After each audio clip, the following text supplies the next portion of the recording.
Larissa Rezende, sejam muito bem-vindos ao Dimensão Cultural, o local mais geek de todo o universo.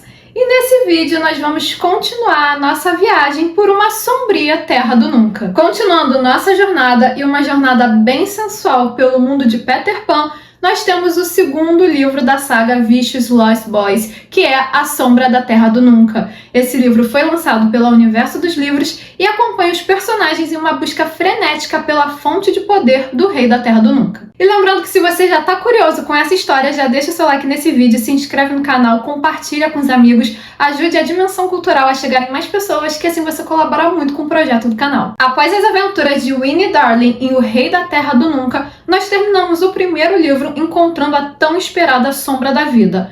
O único problema é que ela saiu voando por aí e foi parar nos territórios do Capitão Gancho. Agora o Winnie e os Garotos Perdidos precisam ajudar Peter não só a encontrar sua sombra, como também a dominá-la. Mas nem tudo são flores na mágica e ensolarada ilha. Há algo mais sombrio e sinistro assombrando a floresta e uma guerra se aproxima. Lembrando também que a gente tem uma sombra da morte voando por aí doida pra fazer uma vítima. Se Peter Pan não conseguir encontrar sua sombra e assumir o seu trono por direito, toda a Terra do Nunca estará em perigo, incluindo o sombrio coração de Winnie. Lembrando que o livro é um dark romance que possui alguns assuntos e cenas que podem ser um pouco delicados para algumas pessoas, ou seja, possui alguns gatilhos e uma vez que o leitor sabe disso, ele continua por conta própria. Sobre o livro anterior, eu falei que algumas cenas me deixaram um pouco desconfortáveis e nesse livro isso não aconteceu e creio eu que tenha sido por conta do desenvolvimento dos personagens. Apesar da escrita simples da autora, um segundo livro faz com que você conheça ainda mais os personagens, faz com que eles evoluam e conheçam mais a si próprios. E foi o que aconteceu com a protagonista. A partir do momento em que a Winnie passa a se sentir querida e pertencente àquele lugar, ela para de se diminuir tanto. Ela toma as rédeas da própria vida e eu acho que isso me ajudou a gostar mais da personagem nesse livro, a não me sentir tão desconfortável com a forma como ela enxerga o mundo. Agora, no geral, A Sombra da Terra do Nunca não muda muito em relação ao primeiro livro, é uma continuação direta, não tem passagem de tempo e os personagens ainda vivem sob muita tensão. Só que aqui a escrita da autora já fica um pouco melhor. Assim, nada muito extraordinário, eu ainda acho uma escrita muito simples e resumida ao que poderia ser. Mas já tem um maior desenvolvimento dos personagens, o que faz com que o leitor já comece a ter uma certa proximidade e simpatia com eles. E eu acho que o que colabora para o desenvolvimento de uma escrita mais interessante é a expansão do universo. A autora nos apresenta mais personagens e traz mais informações sobre a Terra do Nunca, como o fato da ilha ser dividida entre o território do Peter Pan e o território do Capitão Gancho. Quanto mais personagens acrescentados numa história, mais complexa ela fica. E é essa complexidade que acaba atraindo muitos leitores. Então, quando a autora expande o universo que criou no lugar de se apoiar em cenas hot, a leitura fica mais interessante. Até o próprio hot fica mais legal. E eu tenho que dizer que as cenas hot desse livro são muito, mas muito melhores do que as do livro anterior. São cenas que realmente prendem a atenção do leitor. Porque a relação dos personagens já tá mais desenvolvida, você já tem mais simpatia por eles e você começa a entender que essas cenas compõem a relação e a personalidade desses personagens. Não é algo apelativo, faz parte da composição da história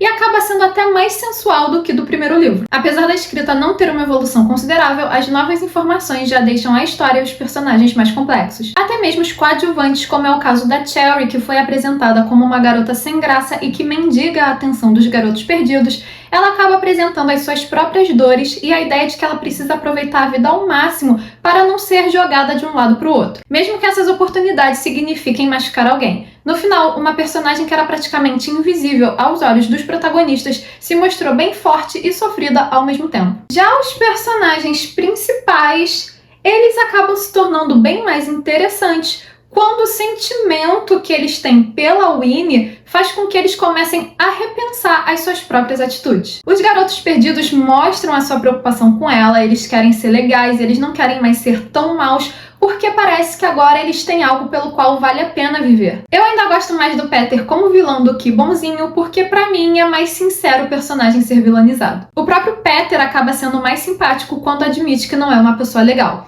E quando ele gosta, quando ele se importa realmente com alguém, ele vai proteger aquilo que ele considera sua família. Por mais que a sua família seja um bando de gente sem rumo e confusa no mundo. É uma família imperfeita, mas é a que ele tem consideração. Quando apresentado dessa forma, Peter Pan acaba sendo um personagem com muito mais camadas. Como as cebolas. Camadas! As cebolas têm camadas. Já Kais e Best continuam sendo muito fofos e cuidando da Winnie. Ao mesmo tempo em que eles acabam sendo os mais ousados nas cenas hot, mas não vamos entrar nesses detalhes. De qualquer forma, ali nós compreendemos que os gêmeos possuem os corações mais puros do que já pensávamos. Até porque os seus objetivos não se resumem à ideia de ambição ou busca pelo poder. O sonho deles é recuperarem as suas asas para poderem sentir novamente toda a sensação de voar. Eles se sentem incompletos sem elas. E o Vayne? Vamos falar do Vayne não, tá? Ele compõe as cenas mais picantes e selvagens do livro, deixa ele quietinho. O que eu posso dizer é que a relação da Winnie com o Vayne é aprofundada e nesse momento começamos a enxergar um pouco mais do que se esconde por baixo da muralha que o Sombrio colocou sobre ele. E parece que tem algumas coisas interessantes por ali. Pra mim, o livro anterior é apenas uma introdução ao mundo sombrio e sexy de Peter Pan, enquanto A Sombra da Terra do Nunca apresenta de fato o início de uma história interessante. Ainda não é aquela coisa que a gente fala, nossa, que livro incrível, mas já mostra que não é tão raso quanto o livro anterior e que já está abrindo os caminhos para um enredo bem mais profundo e sombrio. As cenas hot ainda ocupam muito espaço na narrativa, mas elas estão perdendo esse tom apelativo e começam a fazer parte de uma forma mais natural do enredo e da natureza dos personagens. Eu achei mais agradável e menos cansativo de ler esses momentos. Mas o que realmente me chamou a atenção foi quando o Gancho e os seus piratas surgiram na história. Com mais personagens, nós temos o início de uma história mais complexa